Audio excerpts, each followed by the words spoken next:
नमस्कार, मैं हूं आपके साथ नम्रता। कर्नाटक में बीजेपी हार गई। जो रुझान आए थे वो नतीजों में तब्दील हो गए और कांग्रेस ने बम्पर जीत हासिल की। कांग्रेस मुख्यालयों में जश्न का माहौल देखा जा रहा है। छोटे से छोटा कार्यकर्ता और बड़े से बड़ा दिग्गज नेता भी इस वक्त जश्न में डूबा हुआ है। लेकिन अगर बात करेंगे आप यूपी के नगर निकाय चुनावों की, तो यूपी की जनता ने बीजेपी को जश्न मनाने का मौका दिया है, क्योंकि यहां पर बीजेपी की बम्पर जीत हुई। 13 मई का दिन ऐसा रहा जिसने बीजेपी को भी खुशी मनाने का मौका दिया और कांग्रेस को भी। हालांकि कांग्रेस वो पार्टी जो पिछले कुछ वक्त से अपने वर्चस्व की लड़ाई लड़ रही थी, उसे ढूंढ रही थी, अपना खोया जनाधार ढूंढ रही थी, वो बहुत हद तक मुमकिन होता हुआ नजर आया और इसीलिए कांग्रेस में डबल खुशी की लहर है। लेकिन इन सब के बीच मोदी विरोधी पत्रकारों का क्या कीजिएगा, जो ट्वीट करते हुए एक बार फिर से बीजेपी को घेरने की कोशिश कर रही हैं। ये वो पत्रकार हैं जो अपना एजेंडा चलाते हैं। पूछिए कैसे?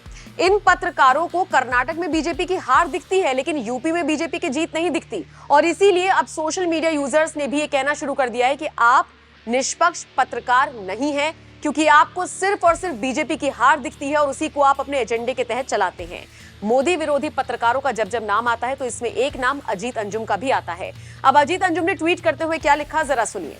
कर्नाटक में नफरती राजनीति के पोस्टर बॉय खुद भी चुनाव हार गए, फिर भी नहीं बदलने और नहीं सुधरने का ऐलान कर रहे हैं। यही बीजेपी है, जिन्हें लगता है कि इस हार के बाद बीजेपी अपनी कट्टर हिंदुत्ववादी राजनीति पर कुछ विचार करेगी। वो गलतफहमी में है। बीजेपी और नए हथकंडे खोजेगी। न मोदी बदलेंगे न योगी। बदलना और सोचना जनता को है। इसी के साथ अजीत अंजुम ने हैशटैग का इस्तेमाल किया, Karnataka election result 2023, Karnataka election results, Karnataka results, Karnataka poles.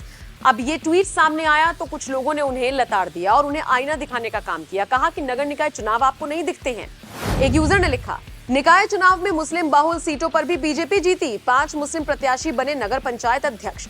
इसके बाद एक यूजर ने लिखा, आपकी रोज की रोटी, मुर्गी और दारू भी हिंदुत्व को बीजेपी पे चस्पा करके ही चलती है। बीजेपी हिंदुत्व छोड़ देगी तो आपकी दुकान कैसे चलेगी? एक और यूजर ने लिखा, एक बात बिल्कुल साफ है, आतंकी विचारधारा वाले कुछ तत्व नहीं चाहते बीजेपी जीते। ये भी बीजेपी की देश हित में बहुत बड़ी जीत है। हिंदू भी जात पात से नहीं निकल पा रहा है। लोकल बूथ स्तर पर अपना बूथ सबसे मजबूत करने में लगना होगा। चौथा, भाजपा को हिंदुत्व के लिए और मुखर होना होगा।